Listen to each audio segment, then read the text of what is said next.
Hola a todos, bienvenidos a otro capítulo de Claves Mentales. Hoy día estamos junto a Rafael Pérez. Hola, Rafael, ¿cómo estás? bien, ¿y tú? Contento de Bien. nuevamente estar acá contigo en este tema tan interesante, quizás podríamos decir hasta no muy conversado, no muy Exacto. dialogado, no muy considerado para uno que se dedica a temas de agua, pero particularmente a lo más técnico, a la recopilación de datos y a partir de estos datos tomar decisiones. Nos encanta tenerte nuevamente en otro capítulo Así junto a que nosotros. contento, contento. Gracias por la invitación. Rafael, si pudiera hacer una breve descripción de ti para las personas que no han visto el capítulo anterior. Sí, ningún problema. Mi nombre es Rafael Pérez, soy gerente técnico de hidrometría, de Aquaflow, servicios de hidrometría y monitoreo ambiental, de profesión ingeniero civil agrícola de la Universidad de Concepción, y también tengo un máster universitario en hidrología y gestión de los recursos hídricos de la Universidad de Alcalá y del Rey Juan Carlos en España. Así que Perfecto. contento un poco de aportar a este espacio de conversación con la experiencia y el conocimiento que uno tiene. Me encanta. Y el capítulo de hoy vamos a hablar sobre naturaleza, desconexión y autocuidado, la ecología de la mente. ¿Ok? Bueno, para partir, decirte que el Laja y el Biobío son espacios de identidad y recreación, ¿cierto? ¿Cómo Sí. describirías tú el vínculo emocional que tienen los usuarios más antiguos con estos cuerpos de agua, más allá de la utilidad económica?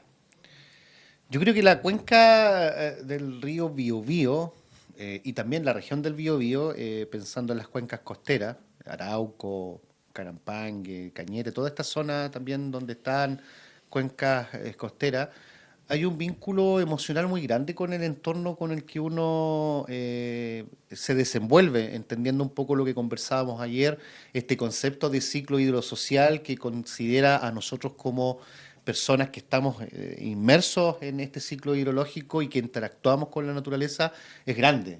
Yo traigo mi memoria, me acuerdo cuando era niño, el paso por el Salto del Laja en las Por vacaciones era supuesto, un icónico. paso obligado.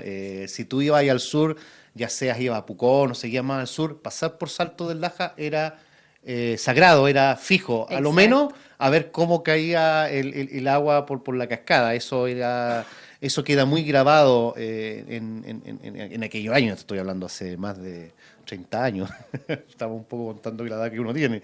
Pero sí hay un vínculo muy, muy marcado y eso asociado a que hoy en día creo, no creo, estoy seguro, porque así es, que Salto Laja particularmente es patrimonio turístico de la región, un punto de referencia de lo que es el turismo en la cuenca y en la provincia. Es que en el fondo generan identidad a las personas que Sí, viven y que son parte de ellos porque se ven como uno más, como una gotita de agua más de este gran es fluvial. exactamente, ¿no? Es parte de lo que uno vive. Sí.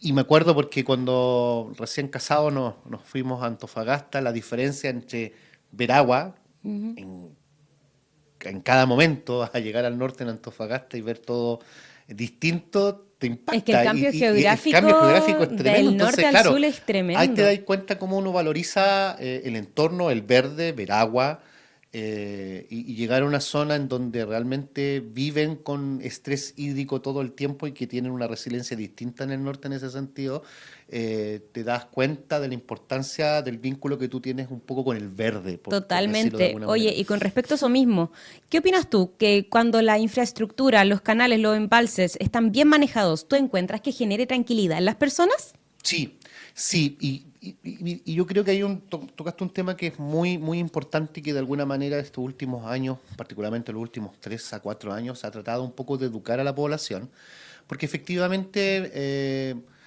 en la medida que tú tienes infraestructura hídrica bien administrada, bien gestionada, con una mirada integral donde reúna a todos los diferentes tipos de actores que interactuamos con agua, te da esa sensación de seguridad. No, no la sensación, te da seguridad. Ya. Te da seguridad porque tienes espacios de recreación, tienes espacios donde tú puedes hacer comunidad, en donde un sistema productivo es compatible con el entorno y te genera certezas. Por muchos años, y esto no es una defensa corporativa ni mucho menos, pero por muchos años siempre se miró a la central hidroeléctrica que tenemos en nuestro territorio con distancia, con cierto miedo, con cierta inseguridad, pero el 2023 y 2024, como lo comentábamos ayer, fueron años lluviosos que escapan del contexto general de los 17 años de sequía que estamos viviendo como cuenca. tuvimos años lluviosos, en donde tuvimos precipitaciones muy intensas, en donde quienes administran el embalse Raco hicieron evacuaciones preventivas y esto permitió amortiguar una crecida que pudo haber sido mayor en zonas donde normalmente se desbordan los cauces naturales. Y por lo tanto da seguridad que te permite amortiguar y disminuir y paliar el daño que puede provocar si no existiera este tipo de obra en invierno. Y en verano te da la certeza de que vas a ver un río con agua. Perfecto. O sea que tú crees que la confianza en la gestión técnica puede ser un factor protector de la salud mental de la comunidad. Sí, sí. Totalmente. Sí, sin duda, sin duda. Ya. Yo creo que cuando uno, por ejemplo, va a Alto Biobío y tú llegas a...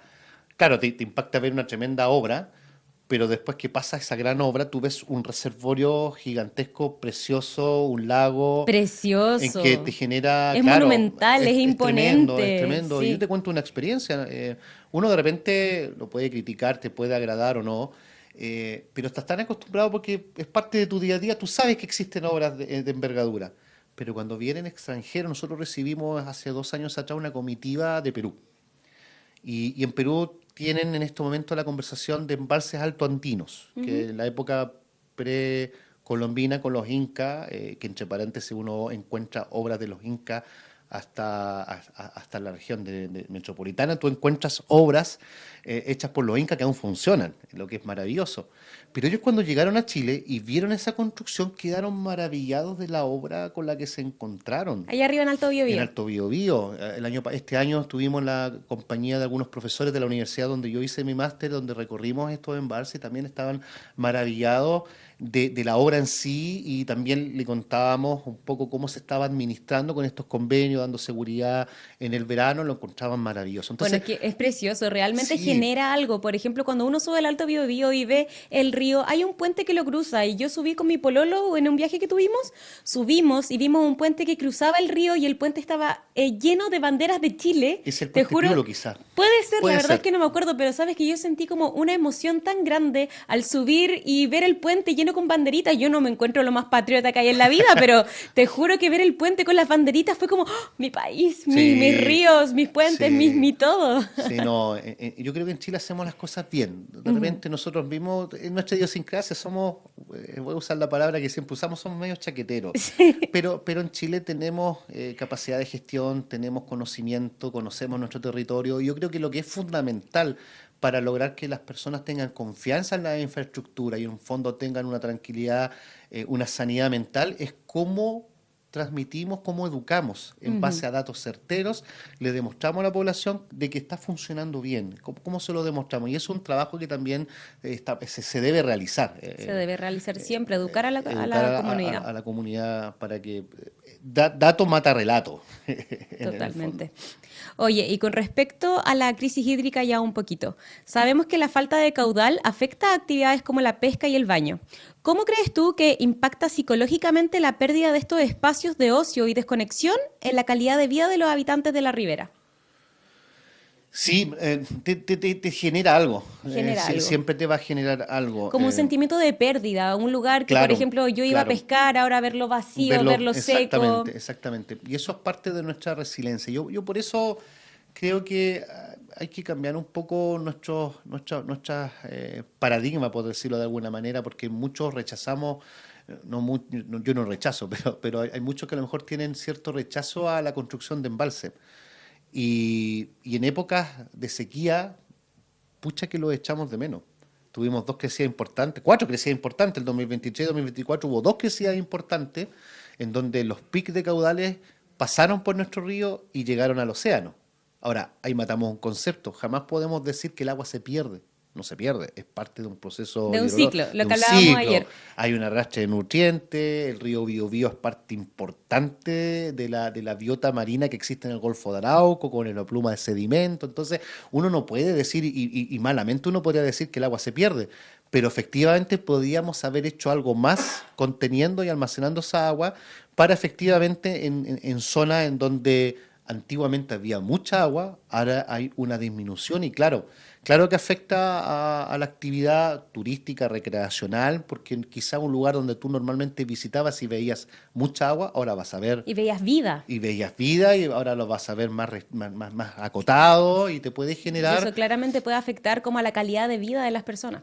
y no solamente del turista, sino del que vive en el entorno. Yo creo que más aún a quien vive en el entorno, Exactamente. porque es parte de su infancia, es parte de su historia, ver el agua, verla ahí viva.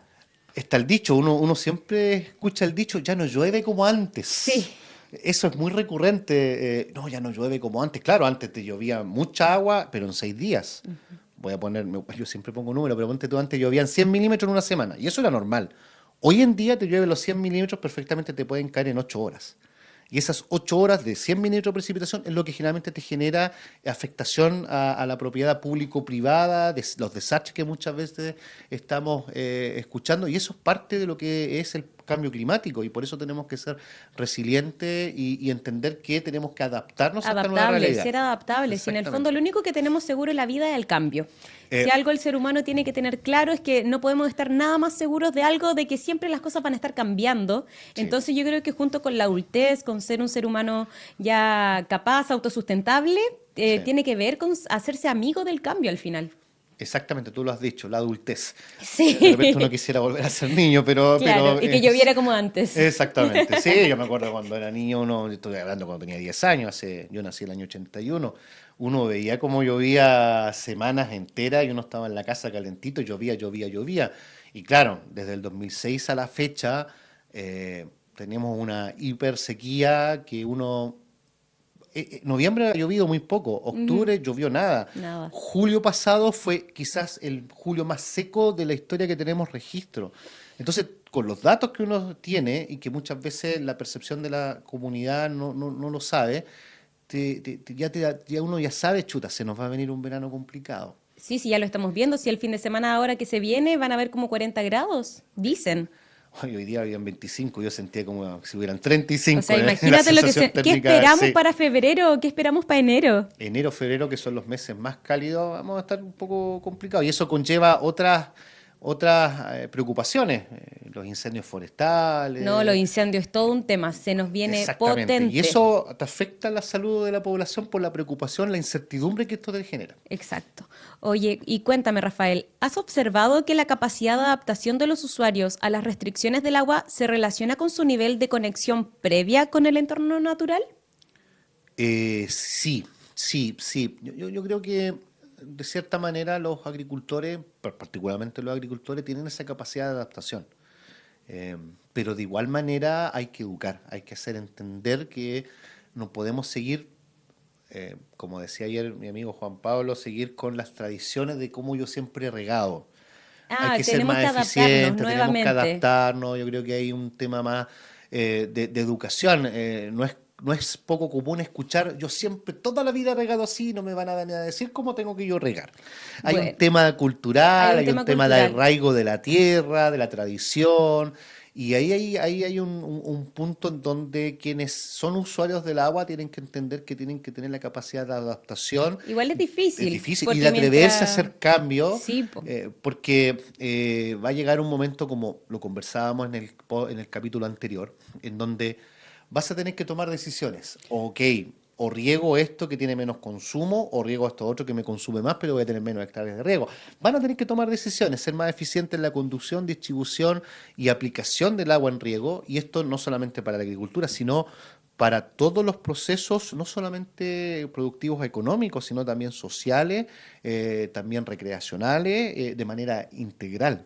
Bueno, pero ahí tenemos un factor súper importante que es un factor psicológico que no sé si se conoce mucho, pero se trata de la cristalización de la mente. ¿Ya? El cerebro humano, la mente, con cada año que pasa se va volviendo más cristalizado. ¿Qué significa eso? Que la capacidad de fluidez, de aceptar nuevas ideas Sí. del ser humano se va volviendo cada vez más restringida. Nos ponemos tosudos. Entonces, ese dicho que dice no se le enseñan trucos nuevos a un perro viejo, de por ahí viene, tiene Por ahí una viene, base sí. psicológica detrás. Sí. Entonces yo sé que igual la gran mayoría de los usuarios son gente de edad ya, Entonces, tratar de que ellos se adapten a este cambio climático, a mí me genera una pena tan profunda porque siento que se les rompe el corazón tener Sí. que cambiar tradiciones, años que ellos llevan siendo parte de una cultura Sí. agrícola, que de repente tengan que cambiarlo porque el cambio climático viene a pasos agigantados. Yo creo que ya llegó. Ya Y llegó, o nosotros sea, estamos está dentro. avanzando más rápido, cada vez Sí, más rápido. estamos con las vicisitudes de lo que significa la variabilidad climática. Ya. En el fondo ¿Y eso, tenemos qué es eso de la la variabilidad climática que, un ejemplo muy práctico, un año muy seco, un año muy húmedo, de repente tienes muchos años secos, es como, yo le digo, esto impredecible más es encima? impredecible y esto es como un carrusel. Tú puedes tener un montón de pronósticos que vas a estar aquí arriba Y las proyecciones dan una y la cosa y realidad la termina ahí realidad abajo. otra. Oh, mira. Ahora, hoy en día, y en ese sentido, ¿cómo combatimos la incertidumbre con datos concretos? Hoy en día, en los temas de pronóstico de precipitaciones, y es muy común hoy en día en las noticias, ve meteorólogos que prácticamente dictan matinales, y siempre lo dicen, tenemos la capacidad de pronosticar el tiempo de aquí a X días. Pero normalmente con 5 días tiene la capacidad, con una alta probabilidad de confianza de que suceda, Cinco de días. pronosticar. Hoy en día, por ejemplo, hay pronósticos estacionales que te entregan información de qué va a pasar de aquí a 6 meses. ¿Y están así esos datos? ¿Son datos que... Te dan ya, tendencias y esas tendencias te tienen que llevar a prepararte. A ya. prepararte. Nosotros, que apoyo a ciertas organizaciones de usuarios, yo hace 6 meses atrás que ya veníamos viendo que este verano iba a ser seco Ujú. y que a julio, agosto, septiembre prácticamente no iban a llover. Entonces, en la medida que tú tienes datos, que aplicas tecnología, para tener certeza en proyecciones, aunque esas proyecciones sean incertidumbre, pero te ¿Ya? prepara. Ah, Te entiendo. No prepara, sabía que funcionaba te así. prepara, en el fondo yo sé que va a llover menos, o sea, ok, seamos más eficientes O sea, en, claro, te entrega un dato que en el fondo está sujeto a la incertidumbre, pero te claro, ayuda para prepararte En, ante en- la en el norte, misma en el incertidumbre. norte de nuestro país, las organizaciones de usuarios, las juntas de vigilancia funcionan así, tienen pronósticos estacionales, tienen pronósticos de hielo y en base a esos datos de pronóstico de aquí a 6 meses y de lo que van a tener de agua con este pronóstico, te permite hacer una administración. Y esa administración le da certezas a los usuarios y de cierta manera más tranquilidad, más certeza con la información. Ahora, evidentemente, si yo te digo que de aquí a 15 días no va a llover y me llueve, es parte de lo que puede ocurrir en las probabilidades. Las probabilidades Exacto. son eso. Yo tengo tenía y todavía sigo comunicación con él, a Diego Rivera, un profesor de la universidad, que le mando saludos. Él siempre me decía en hidrología, cuando uno hace estimaciones, si estás entre la mitad y el doble, estamos bien. Porque así es la hidrología. Ya, perfecto. Oye, ¿y crees que esta organización comunitaria en torno a la gestión del agua, las juntas, canalistas, por sí misma, actúa como un factor de resiliencia emocional al dar un sentido de control y propósito? Sí, sí. Mira, yo he sido testigo de cómo las organizaciones de usuarios son convocados en las asambleas generales, en donde quienes administran dan a conocer las inversiones que han hecho, lo que se ha hecho durante el año y se presentan presupuestos para el año que viene. Entonces, en la medida que los usuarios van viendo que la gestión te va mejorando la conducción, ellos entienden de cierta manera que están teniendo certezas y que se van adaptando. Hoy en día, lo venía conversando en la mañana con un colega, yo le pregunté, oye, ¿cuánto te queda por revestir tus canales? Mucho, me dijo, me queda harto, pero los tengo identificados y los tengo acotados. Sé dónde tengo que invertir y dónde puedo todavía mantener un canal a rajo abierto natural porque no tengo pérdidas por infiltración. Y todas esas planificaciones se circunscriben al conocimiento territorial, también se circunscriben un poco a lo que el mismo entorno, los mismos usuarios, y no solamente los usuarios, porque muchas veces en un canal, y lo veíamos en el capítulo anterior, los canales interactúan con aquellos que tienen derechos de aprovechamiento de agua, que son los que por ley pueden utilizarlo, y aquellos que no. Y cuando se acercan a aquellos que no, son escuchados por estas organizaciones para llegar a puntos en común y ser eficientes con el agua, si al final el agua también tiene una concepción estética también. O sea, a todos nos gusta ver el agua correr. Entonces, ¿qué quiero decir con esto? Y para responder la pregunta, sí, los agricultores y el usuario en general tiene esta capacidad de adaptación en función de Gracias a la a la organización. organización. Perfecto, o sea que están como directamente proporcional, Sí. como Te pongo un relacionados ejemplo. totalmente. El río Biobío tiene muchos usuarios. Sin la existencia de una junta de vigilancia que por ley debe estar, que ahora ya está constituida hace 4 o 5 años atrás, pero antes de eso ellos mismos se ponían de acuerdo, conocían su realidad y se organizaban.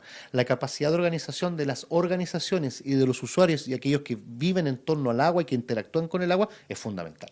Y con respecto a eso, ¿qué papel juega la educación ambiental impulsada desde sus organizaciones en la promoción de un uso responsable del agua y cómo esto genera tranquilidad en las futuras generaciones? Es fundamental. Es fundamental. Es fundamental. Aquí la educación ambiental es fundamental. O sea, Conozco- hoy estamos cumpliendo un rol súper importante. Sí, sí, educar a la población, el llamado que hicimos ayer a cuidar los cauces naturales y también artificiales de no tirar basura, porque en el fondo, por A o por B, va a llegar una lechuga con el agua que a lo mejor tú tiraste una bolsa de basura y va a llegar una lechuga a tu casa que se regó con esa agua. El llamado a la conciencia, a entender que el agua... hoy día, antes de venir para acá, pasé a comprar un café y las niñas que me atendieron les pregunté por el Estelo Quilque y las dos me dijeron que a ellas les generaba pena porque muchas veces veían el Estelo Quilque con basura, Que es veían súper ratones triste. y te genera tristeza. Sí. Entonces, pero resulta que tiene un valor escénico tremendo y en la Ahí es una medida... cuestión de perspectiva, como hablábamos Es un igual. tema de perspectiva de lo que tú quizás anhelas, a lo mejor para ella sería mucho mejor y para todos nosotros ver un estero que pasa, cruza la ciudad sin basura. Y en la medida que no eduquemos, que no tenemos conciencia de que el agua es un elemento finito, acotado, y que se puede agotar, no es un recurso infinito, en la medida que no tomemos conciencia vamos a seguir con las mismas costumbres de tirar Ex- basura, de tirar... Y en el Tenemos fondo que es hacernos cargo de nuestra hacernos propia cargo de culpa, de que si exactamente. no nos gusta lo que estamos viendo, tenemos que hacernos cargo y hacer un cambio para que nos guste qué es lo que estamos viendo. Y no echarle la culpa al de al lado. Uno tiene Exacto. que tomar una acción. Y eso es fundamental en las generaciones que vienen, la educación a nuestros hijos. Eh, yo creo que más de alguna vez nosotros hemos cometido el error por accidente o por intención de tirar algo en la calle y los hijos nuestros dicen, no, no, recógelo. Educar a los niños, la educación es fundamental, a todo nivel, a todo A nivel. todo nivel. Y particularmente en aquellos que utilizan el agua, también es fundamental la educación. Es común ver programas que han sido financiados por fondos de la Comisión Nacional de Riego u otros fondos estatales, letreritos que dice no contamine, estas aguas riegan sus alimentos. Con un Exacto, mensaje sí. claro, potente y que educa. Y que educa. Y eso es Un poco educación. potente, pero es Es necesario de necesario. repente que sea un poco más frío, como estas campañas que de repente hacen de no tomes porque ya hay un accidente. Ya, Exactamente. eso mismo yo creo que deberíamos traducir al tema de las aguas para que la gente de verdad tome conciencia. Exactamente. Yo creo que el mensaje tiene que ser un mensaje fuerte para que tomemos conciencia. Para que la gente se Sí, sensibilice al respecto, porque está tan insensibilizada con el tema del agua que no le toman el peso. exactamente. Oye, y con respecto a la tecnología, la gestión hídrica utiliza cada vez más tecnología, ¿cierto? Sí. Sensores, teledetección. Sí. ¿Cómo equilibran el uso de la tecnología con el fomento de la observación directa del entorno natural por parte de los usuarios? Hoy en día la tecnología juega un rol importante. Hoy en día está en boga la inteligencia artificial. Pero antes de la inteligencia artificial existían las redes neuronales que uno entrenaba y tomaba en base a un entrenamiento, nos permitía tener conocimiento y tomar decisiones. Las redes neuronales que tenemos en el cerebro. También, no, eran algoritmos matemáticos Ah, que ya. tú les cargabas con información y se generaban rutinas y tú lo ibas adiestrando en el fondo que, no, este resultado no es esto, modifica esto. Ibas adiestrando un modelo matemático para que te entregara cierta información y tú pudieras tomar conocimiento. O sea, en el fondo lo que yo sé es que siempre la tecnología se va desarrollando. Hoy día tenemos la inteligencia artificial, mañana quizás que vamos a tener. Totalmente. Pero ese tipo de herramientas en el tema medioambiental, en el tema de administración de los recursos hídricos, es fundamental. Es fundamental. Porque permite educar, permite tomar conocimiento, tener certezas. Hace poco fui director de un trabajo final de máster de esta universidad española y el trabajo que hicimos con Amapola, a quien también le envío un saludo, que se sacó un 10 en su trabajo final de máster, que Bien, un trabajo, Amapola. fue un trabajo fantástico. Hicimos un trabajo con teledetección. En el fondo es la variación de uso de suelo a escala de cuenca con teledetección. ¿Qué quiere decir esto en español muy sencillo?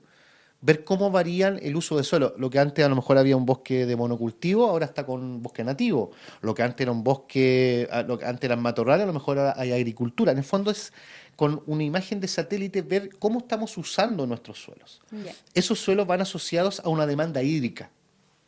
Y una de las cosas que fuimos descubriendo fue que, por ejemplo, la subcuenca del Duqueco, que para nosotros es de mucho interés porque es una de las que puede ser, de las que está siendo más afectada con el cambio climático, con un retroceso glaciar que ya va del 80%.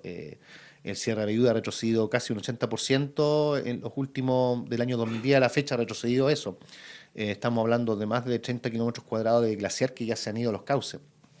Y en este estudio lo que logramos... Qué fuerte los datos que nos están, sí, que nos estás presentando. Son sensible, datos que es sensible. tenemos que tomar en cuenta y es Y un uno lo tema ve sensible. cuando uno va al mall y no es tan ajeno a nosotros. Todos los que hemos ido al mall y que dejamos el auto en el último, a mí me encanta dejar el auto en el último piso, porque cuando tú te bajas, sobre todo a esa hora de las 7 de la tarde, con una puesta de sol, de fondo se ve el volcán Antuco y se ve el glaciar Sierra Belluda al lado. Y ¿Y una qué postal pasa cuando ya no lo maravilloso. veamos? Imagínate. Exactamente. ¿Qué va a pasar con Exactamente. nosotros? Con Y el la sentimiento que nos sensibilidad de genera? esos glaciares que sustentan el caudal basal en el verano es primordial. Eh, y lo que te iba a comentar era que descubrimos con este estudio que la superficie de bosque nativo en la subcuenca del Duqueco ha aumentado. La superficie de bosque nativo. Y con este estudio que hicimos de los últimos 10 años con imágenes de satélite, se estimó que el consumo de agua que tiene el monocultivo es el mismo consumo de agua que tiene el bosque nativo y es inferior al consumo que tiene la agricultura. Wow. Wow. Wow, me dejaste loca. Dato mata relato. Sí. Y claro, yo te voy a contar una experiencia mía. Hace un tiempo atrás apareció un paper en que con 15 años de datos tenía la misma conclusión. Y yo decía, chuta, 15 años de datos, uno en hidrología siempre habla de 30. Ya. Y cuando hicimos este trabajo, para mí fue una sorpresa que confirmaba un poco el trabajo de este científico chileno que lo hizo hace un par de años atrás. Entonces ya cuando tú tienes dos estudios distintos, hechos de forma distinta, que convergen en una misma información, es que algo hay. Sin duda hay que seguir estudiando, seguir profundizando, pero ¿qué quiero decir con esto? Y a propósito de la pregunta, que sí, la tecnología es fundamental para conocer el territorio, de esta manera conocer cómo estamos hídricamente y con eso entregar la información y educar a la población. Perfecto. Y Rafael, ¿podrías tú identificar más o menos un lugar específico en la cuenca del Biobío o la cuenca del Laja que recomiendes a la gente para ir a cargar pilas o a ir a reducir el estrés? Cuéntame, por favor, dame todos los datos que quiero ir a pasear con mi pololo para el verano. Mira, yo si hay algo que agradezco a Dios es de los trabajos que yo he tenido, porque yo tuve 14 años en la Dirección General de Agua y me conocí todo el norte, no todo el norte, toda la región de Antofagasta.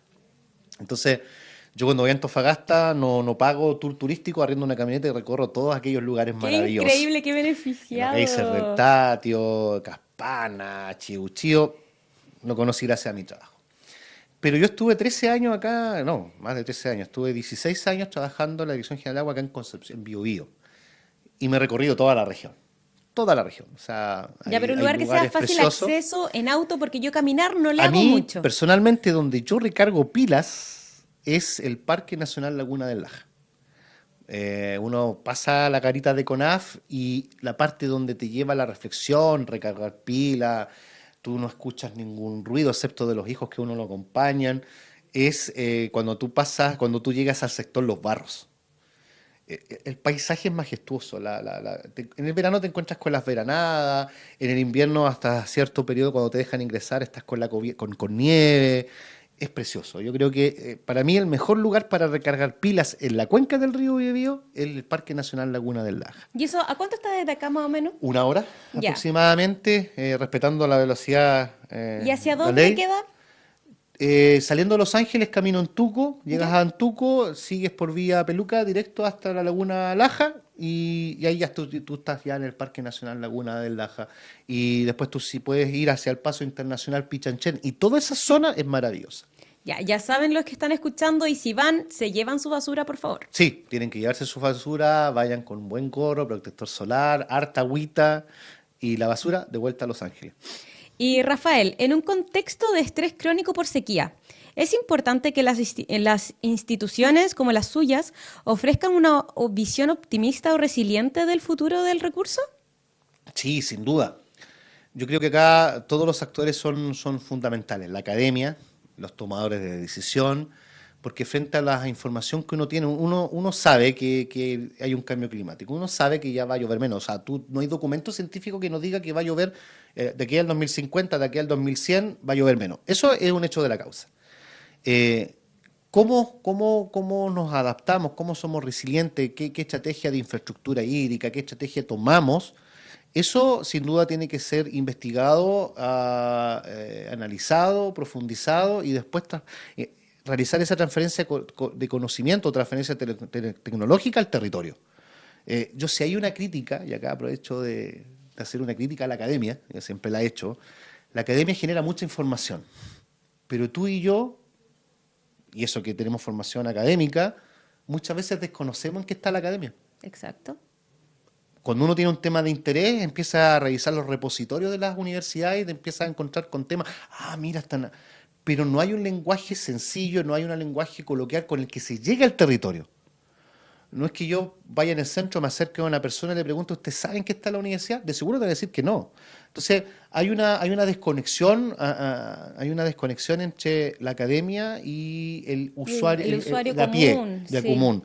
Y yo creo que eso es una brecha que debe cambiar. En el fondo, se debe educar a la población, la persona debe entender. Pero en español, en Pero un en lenguaje que español. todos podamos entender. Exactamente. O sea, por ejemplo, yo no sé cómo le habrá ido, pero la Dirección General de Agua promocionó un concurso del Junior del Agua, que es un concurso para niños, para liceos, en donde dos niñas de Santiago fueron a competir en el extranjero, que fueron las que ganaron en Chile, y presentaron un proyecto hecho por ellas en un liceo, y se fueron, no sé si fue a Suiza, pero fue a Europa a participar. No sé cómo le habrá ido. Pero eso no es conocimiento popular, eso no No, todo el pues eso no mundo lo se sabe. sabe. ¿Te fijas? Entonces, de repente nos falta un poco que el mundo académico, incluso el mundo del Estado, porque el Estado invierte, licita, consultoría para análisis de cualquier cosa, esa información solamente la conocen los que nos dedicamos a ciertos rubros, pero no baja al territorio. Nos baja el territorio. No baja Entonces al nosotros estamos territorio. cumpliendo una labor súper grande al transmitir esta información a través del podcast para las personas. Exactamente. De hecho, conversaba con un colega que le conté que venía al podcast y él hace un podcast con una amiga y lo que hacen ellos es analizar un libro, no, una canción, un disco y una película. Ya. Y van generando en su podcast, vieron esta película, la analizan, la comentan y una canción, la escuchan, la analizan y la comentan. Oye, qué entretenido. Yo lo encuentro entretenido, pero yo decía, uno se pone como medio mateíto de repente para estas cosas. ¿Por qué no existe algo así en donde se pueda, con el conocimiento académico, llevar un lenguaje Ameno. más ameno? Yo sé que hay un conocido que yo tengo que tiene un programa en una radio amiga que él dice, acá nos vamos a sentar a conversar en donde el lenguaje muy denso lo vamos a llevar a un lenguaje Con peras y manzanas. exactamente, con peras y manzanas. Ese es. Entonces, creo que hay conocimiento, hay desarrollo, hay investigación, pero eso tiene que llegar a la población. Perfecto. ¿Y cómo encuentras tú que manejan este desgaste emocional que tienen que vivir los equipos de trabajo que están lidiando constantemente con la escasez y con las demandas de la comunidad? Es un temazo. Yo hace poco cuando venía para acá, nosotros tenemos un proyecto súper interesante en Perú, en la empresa donde yo trabajo. Nosotros estamos haciendo monitoreo de caudales con imágenes de video. O sea, de terreno tenemos una cámara. ¿Lo hacen con drones o qué? No, tenemos una cámara Ya. fija. Esta cámara fija graba un par de segundos de imágenes y con esas imágenes procesamos y estimamos el caudal. Y claro, uno de repente venía para acá hablando con la gente de Perú, que tiene una cultura totalmente distinta a la nuestra, en cuanto a que nosotros somos unos privilegiados de trabajar de lunes a viernes en algunos casos, de 8 a 5, y después puedes tener un poco de vida familiar. Y los fines de semana, en el caso de mi trabajo, yo descanso, yo estoy con la familia. Pero parece que allá le dan harto duro al trabajo, de repente estoy fuera de horario y me mandan preguntas. Y cuando venía para acá, claro, te hacen preguntas, te genera ansiedad y te genera la preocupación de cómo responder a temas técnicos. Oye, tenemos un problema con esta medición, no me coinciden, y claro, tú tienes que entrar a analizar, verificar. ¿Por qué lo saco como ejemplo? Es un poco lo que viven los tomadores de decisiones cuando nos enfrentamos a sequías, caudales Un bajos. poco como sobreexplotación, ¿o no? Eh, Como estar con un poco de es un síndrome de nivel, es un burnout. nivel de estrés grande Sí. porque en épocas de sequía la sensibilidad del usuario, de la población es muy grande. Ujú. Eh, Te voy a contar una experiencia que me pasó estando en el servicio público hace un par de años atrás. El río Biobío hubo un día en que pasaron 30 metros cúbicos por segundo a la altura de Santa Bárbara. Y 30 metros cúbicos es mucha agua. Ah, Pero cuando tú pasabas por el puente, tú veías un hilito. Y eso generó que los alcaldes, que las organizaciones sociales pusieran el grito en el cielo y empezaran a acusar a otros de lo que estaba pasando. ¿Y qué estaba pasando ahí? Hubo una descoordinación efectivamente entre quienes utilizaban el agua y al haber esa descoordinación generó por espacio de menos de una hora que el río se viniera, entre comillas, abajo. Ah, Pero ya. son 30 metros cúbicos. Te estoy hablando que es mucha agua, o Sí. sea, son 30 metros cúbicos, son 30.000 hectáreas de riego, por Ah, llevártelo a, perfecto. por Por ahí llevártelo a un entiendo. Háblame de ejemplo hectáreas práctico, y ¿te de fijas? hectáreas yo entiendo. Pero ahí te das cuenta un poco de la percepción que uno y la sensibilidad que tiene del entorno. Sí. Veían un hilito de agua Ajá. y para ellos era poca agua. Sí. Pero cuando tú ves una estación que tiene DGA ahí, tiene una estación fluidométrica que mide caudal, cuando tú veías el dato en línea decía 30 metros cúbicos, y eso es mucha agua. Pero la percepción de aquellos que lo ven, que interactúan con el agua, era poca. Era poca. Y ahí se te genera esto de las percepciones Cruzadas. la angustia de ver poca agua, pero en realidad va mucha agua, y cómo lo percibe el ciudadano de a pie que convive con el río. ¿Te fijas? Exacto. Entonces, claro, nos genera un nivel de estrés, nos genera un apremio en que los datos que tú estás midiendo sean certeros, porque en la medida que tengamos datos duros, certeros, podemos transmitir mensajes de tranquilidad también al entorno. Oye, y con respecto a eso mismo, ¿crees tú que la aceptación de que el régimen hídrico ha cambiado es un paso clave para la resiliencia mental de los usuarios? ¿Cómo se impulsa esa aceptación? Es fundamental. Ya. Es fundamental, lo conversábamos ayer, hay que cambiar la cultura de Hay la que cambiar abundancia. como el paradigma. Claro, No, no sé si el paradigma, tiene otra palabra, pero bueno. hay que entender que no es la misma forma, como dicen las viejas de antes, perdonando la expresión, sin ofender a nadie. Sin ofender a nadie. Hay que entender que ya no está lloviendo como antes, la Sí. disponibilidad no es la misma de antes. Por lo tanto, claro, hay que aceptar que las condiciones que la naturaleza nos está imponiendo son distintas. Podemos entrar en otro marco que si es producto de del ser humano que ha afectado por el cambio climático, la revolución. Podemos entrar a discutir un montón de cosas, pero en lo concreto tenemos que adaptarnos y entender que estamos frente a un cambio y ese cambio significa que hay menos disponibilidad y al haber menos disponibilidad tenemos que adaptarnos. Exacto. Tenemos que ser más eficientes, tenemos que tener una cultura distinta, tenemos que empezar a tener una cultura de escasez. Porque la verdad es que aquí la naturaleza no se va a adaptar a nosotros, sino que No. nosotros tenemos que ser quienes nos adaptamos a la naturaleza, por más sentimientos de tristeza que nos traiga, Exacto. por más choqueante que sea ver a la naturaleza cambiar, Exacto. nosotros somos los principales agentes de ese cambio. Y un ejemplo práctico, un ejemplo muy práctico que lo conversábamos también en el capítulo anterior respecto a este ciclo hidroilógico. Cuando estamos frente a una escasez o frente a una crecida, nos genera un estado de alarma y este estado de alarma nos lleva a ejecutar acciones. Pero una vez que pasa este estado de alarma, esas acciones quedan ahí y te vuelves totalmente apático. Y cuando vuelve el problema, te vuelves a poner en alerta. Exacto. Ese ciclo hidrológico se tiene que quebrar. Y un ejemplo práctico, no podemos seguir teniendo casas, habitaciones en zonas de inundación. Aunque hayan pasado 10 años de sequía y el río en los 10 últimos años no haya pasado un por ahí, riesgo. es un riesgo, va a pasar. Va a pasar. Va a volver, el río siempre Eventualmente. vuelve a pasar Porque por todo es donde... cíclico, todo ¿cierto? cíclico, todo Ya. cíclico. Los ríos son meandiformes, hay una geomorfología, hay paleocauce. Mira el término que te estoy diciendo, paleocauce, que son cauces antiguos que el río Paleocauces, que dejó de ese nivel. dejó de pasar por ahí en algún minuto, pero en algún momento el río va a volver a pasar por ahí. Ajá. Eso ese es como paleocauce, ¿te fijáis? Entonces, Oye, ¿y qué opinas de todas estas construcciones que están trayendo un poco el tema acá a Los Ángeles? ¿Qué opinas de estas construcciones que están en la Villa España, en esa calle que está pésima, Yo sé que ¿Cuál? hay una calle en la Villa España que está cerca del Quilque, Ujú. que está destruida. Ah, me perdí en el mapa. Mira, Yo sé que hay vamos un por boom, yo sé que hay al un lado de La Vega. boom. ¿Sí? Al lado de La Vega, tú sigues por La Vega Ah, hacia sí, Villa sí. España. Sí. Ahí hay una calle que está construida, que hay casas, y Ujú. dicen que cada vez esa calle va bajando más. Bueno, hay política, hay planos reguladores. Yo lo que sí me he dado cuenta que en los últimos años ha habido un boom inmobiliario y este boom inmobiliario al construir casas, al construir calles, se te impermeabiliza. Y por lo tanto, cuando llueve torrencialmente, adivina dónde se va esa agua, al Quilque. Y después, ¿dónde se desborda el Quique? En el centro.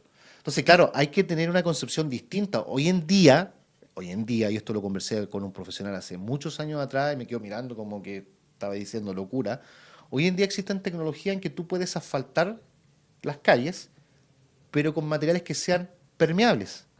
Es decir, que permita que el agua se infiltre y llegue al lugar donde siempre estuvo, agua subterránea. Mientras, Lo y que un poco pasa viene es que asociado con esta la pregunta calle, anterior, sí. mientras no entendamos que estamos frente a un cambio, mientras no nos adaptemos y no cambiemos políticas que muchas veces son públicas, en vez de pavimentar con cemento, literalmente, impermeabilizar y que la pendiente te lleve el agua a un río, porque no generas parques cosechadores de agua. Y invito a a los televidentes, a Ah, aquellos que nos ahora acompañan en el salimos en la podcast, tele. me parece un matinal, a ver, hay un reportaje de A3 Series, un reportaje español que uno lo busca, se llama La Ruta del Agua. Es un reportaje muy bueno Ah, me suena para entender bastante. cómo Australia, que Australia vive con sequía, ha hecho gestión y ha generado plazas, parques, plazas de armas con cosechadores de agua y lluvia. En el fondo son estructuras resilientes, Estructuras zonas verdes inteligentes. que te permiten la infiltración. Y al infiltrar tú puedes evitar muchas veces desborde. Ahora hay que entender que también como ha llovido ahora que hay un concepto muy técnico y para que lo entiendan es si llueve más de lo que la tierra es capaz de absorber, esa agua que no es capaz de absorber se va al río y te va a generar una crecida importante. En la medida que seamos capaces de que nuestro entorno, nuestros parques, nuestras avenidas tengan puntos que permitan que el agua lluvia se infiltre, y esto hay otra cosa que es importante, identificar qué tenemos bajo los pies. ¿Te das cuenta? En la medida que tengamos datos certeros, podemos planificar y al planificar podemos bajar el nivel de estrés de la población ante la latencia de me puedo inundar, por ejemplo. Totalmente. Este reportaje que es la ruta del agua, no es la ruta del agua, el país del agua se llama, que ellos tienen, por ejemplo, en edificios públicos hidropaneles que captan la humedad del ambiente y la transforman en agua potable. Fíjate lo que hacen. Tienen parques en donde tienen puntos de infiltración que recargan acuíferos ¿Y esto subterráneos. dónde es? Australia, Melbourne.